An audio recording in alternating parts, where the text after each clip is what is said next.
যে প্রত্যাশা সেটি হচ্ছেন এবং সূচকটির যে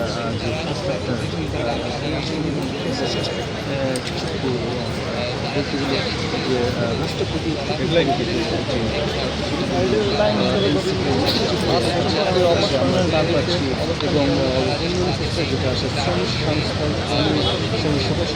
আজকে ত্রয়োদশ জাতীয় সংসদ নির্বাচনের পরবর্তী প্রথম সংসদ অধিবেশন আজকে অনুষ্ঠিত হতে যাচ্ছে।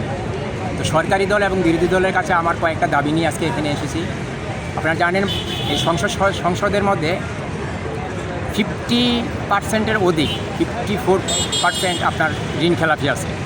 এটি একটা আশ্চর্যজনক, একটা কলঙ্কজনক অধ্যায় জাতির ইতিহাসে। সংসদ হচ্ছে পবিত্র জায়গা, সংসদ হচ্ছে আইন প্রণয়নের জায়গা, সংসদ হচ্ছে গণতন্ত্রের কথা বলার জায়গা। সেই সংসদে যদি সংসদ সদস্যরা যদি ঋণ খেলাপি হয়, দুর্নীতিবাজ হয়, দুর্বৃত্ত লুটেরা হয়, তাহলে সেই সংসদ আর সংসদ থাকে না, সেই সংসদ আর সক্রিয়তা হারায়। তাই সরকারি দল এবং বিরোধী দলের কাছে আমার একটাই আবেদন, ঋণ খেলাপিদের ঋণগুলি মওকুফের, তাদের ঋণগুলি আদায়ের জন্য ব্যবস্থা নেওয়া হয় এবং অন্যথায় তাদের সমস্ত সম্পদ যেন বাজেয়াপ্ত ঘোষণা করা হয়।